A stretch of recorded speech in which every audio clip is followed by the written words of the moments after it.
नर्क हो जाती है। जो बहनें विवाह करके शादी करके अपने घर जाती है, ऐसे समय में जब बहनों के लिए एक बालक, दो बालक और परिवार बस जाता है, ऐसे समय में केवल 3 शब्द बोल देने से एक तरह से आसमान फट पड़ता है, भारी कष्ट होता है।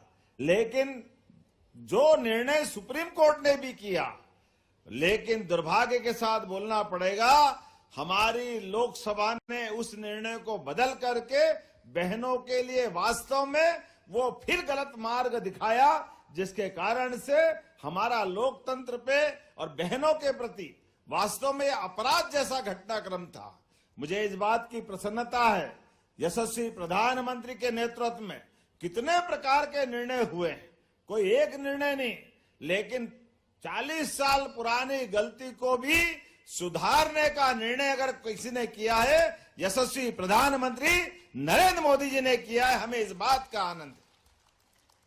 लोकसभा क्या होती है, लोकसभा के अधिकार क्या होते हैं, लोकसभा, विधानसभा, हमारे अतीत के कितने सारे उदाहरण हैं। सारे उदाहरण की तो बात करेंगे तो रानी दुर्गावती से लगाकर मध्य प्रदेश तो बहुत समृद्ध है। अकबर के सामने जो कभी नहीं झुकी, 52 युद्ध में लड़ते लड़ते आखिरी युद्ध में अपने प्राणांत करते हुए भी मध्य प्रदेश सहित देश को गौरवान्वित करने वाली धरती रानी दुर्गावती की धरती हमारी है, मध्य प्रदेश की धरती है। रानी झांसी, अरे नाम लो तो इतने नाम है, कोई अहिल्या माता का नाम हमारी शोभा दीदी ने बताया ही सही। सच में मंत्री, हमारी शिक्षाविद, हमारी महापौर, विधायक, पूरे मंच के लिए जोरदार अभिनंदन। इतनी बार नाम ले लिएगा, टाइम बचाना पड़ेगा। सच में हमारी सारी बहनों से समृद्ध और ये सभागार में मौजूद समस्त अतिथिगण, आगंतुक अतिथिगण और सारी बहनें, हमारी सरकार के बनने के बाद हमने भी बहुत सारे निर्णय किए, लेकिन मुझे गर्व है हमारी अहिल्या महारानी की 300वीं जयंती मनाने का भी गौरव मध्य प्रदेश सरकार को मिला है। इस बात को भी हम भूलेंगे नहीं। जिनने अपने शासन की व्यवस्था में, शासन के सूत्रों के माध्यम से, यद्यपि शासन तो उनका केवल 5 जिलों में था, लेकिन सांस्कृतिक राष्ट्रवाद की भावना के बलबूते पर मुगल सत्ता के उस दौर में भी लगा के बनारस में बाबा विश्वनाथ का मंदिर बनना चाहिए, तो गंगा के किनारे घाट भी बनाया और बाबा विश्वनाथ का धाम का आनंद भी आया। और केवल बाबा का नहीं, सभी 12 ज्योतिर्लिंग, 52 शक्तिपीठ, जहां जहां 4 धाम की यात्रा जाती है, प्रत्येक स्थान पर अन्न क्षेत्र, पीने के पानी की व्यवस्था, रुकने के धर्मशाला की व्यवस्था, सारे प्रबंधन शासन के सूत्र बहनों के हाथ में आते हैं, तो कितने प्रकार से काम किए जा सकते हैं। ऐसे कई उत्कृष्ट उदाहरण उनके भी भरे पड़े हैं।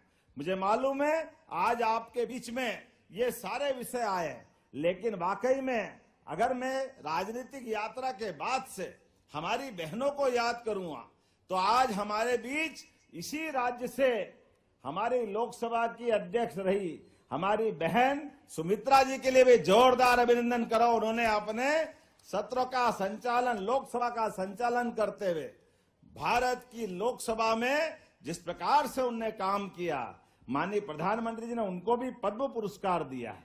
ये हमारे लिए सौभाग्य की बात है। इसी राज्य से, ग्वालियर अंचल से श्रीमती विजयराजे सिंधिया जी को भी याद करना पड़ेगा, जिनके शासन के समय वो तो उस शासन काल में भागीदार नहीं थी, लेकिन अपने सामने होने वाले अन्याय का प्रतिकार का रूप में, जैसा झांसी की रानी ने तलवार उठा करके अपने विद्रोह से उस समय की अंग्रेजों की सत्ता हिला दी थी, इसी मध्य प्रदेश में रिकॉर्ड बना। कांग्रेस की शासनकाल की नीतियों के बलबूते पर बस्तर के राजा को घर में घुस के मारने का जो अपराध किया गया था, यह घृणित अपराध था। राजमाता सिंधिया जी ने इसका विरोध करते हुए सरकार छोड़ी, और सरकार छोड़ने के बाद अपने जनबल के बलबूते पर, विधायकों के समर्थन के बलबूते पर लोकतंत्र में सच्ची लड़ाई लड़ते हुए 1967 में संविधान सरकार बनाई।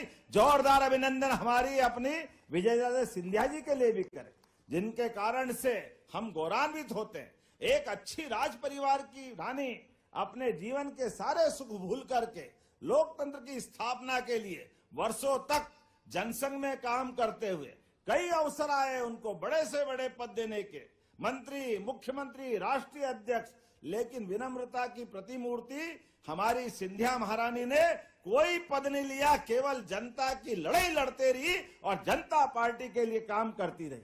बहनों के अधिकार को लेकर के एक नहीं बहुत सारी बातों को मैं याद दिला सकता हूं, लेकिन सच में यशस्वी प्रधानमंत्री ने एससी, एसटी और अपने सभी वर्गों के साथ ध्यान रखते हुए अभी राष्ट्रपति द्रौपदी मुर्मू जी को याद करना चाहिए। जोरदार अभिनंदन करें हमारी अपनी आदिवासी अंचल की महामहिम राष्ट्रपति, भारत का सबसे बड़ा सर्वशक्तिमान पद देकर के उनने गौरवान्वित किया है। हमारे लिए गौरव की बात है जब आज हम इस बात के लिए बैठे हैं कि वाकई कल का दिन, कल परसों नरसों मध्य प्रदेश सहित पूरे देश में एक नया प्रकार का पार्लियामेंट के माध्यम से समय आने वाला है।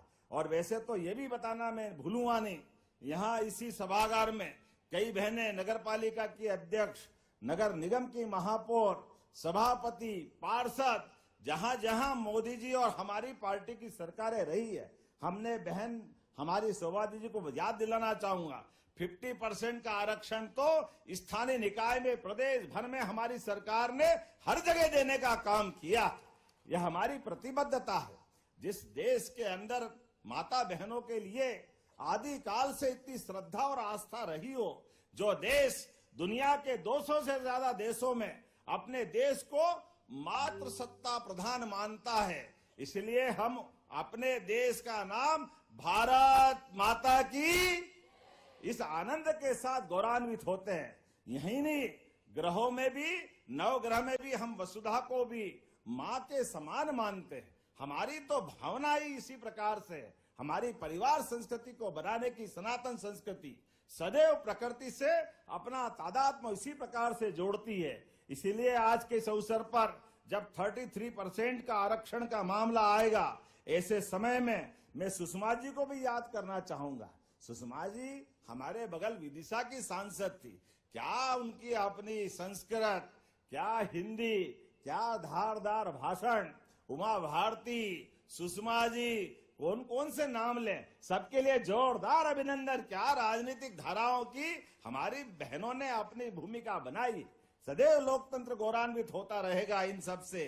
तो आज के इस अवसर पर जब मैं माननीय मोदी जी के 3 तलाक की तरफ हटने वाले उस कानून की तरफ देखता हूं, सेना को सभी प्रकार से सर्वशक्तिमान बनाते हुए, बहनों के प्रमोशन करते हुए, पहली बार चाहे थल सेना हो, जल सेना हो, वायु सेना में बड़े से बड़े जगह तक पहुंचाने के लिए हर क्षेत्र में माननीय मोदी जी ने आगे बढ़ाने का काम किया है। लेकिन सच में 33%, वो भी बगैर कोई डिस्टर्बेंस के, एकदम अलग से जोड़ करके 33% का आरक्षण, सच में आपको बधाई देता हूं। इसलिए मैं आज अपने आप को भी धन्य मानता हूं। आज की ये सभा भी अपने आप में ऐतिहासिक रहने वाली है। रानी कमलापति की नगरी भोपाल का ताल के पास का ये सभागार आज गौरवान्वित हो रहा है। कल बनने वाले नए इतिहास के लिए हम सब लालायित थे। परमात्मा की कृपा से वो दिन आ रहा है जिसके कारण से भारत दुनिया में एक अलग प्रकार से जाना जाएगा। 16 अप्रैल 2026 महिला सशक्तिकरण की मंगलमय तारीख होगी। होली दिवाली एक साथ होगी, वो आनंद हमको आएगा।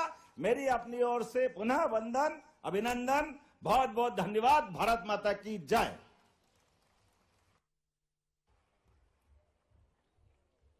हार्दिक धन्यवाद माननीय मुख्यमंत्री जी।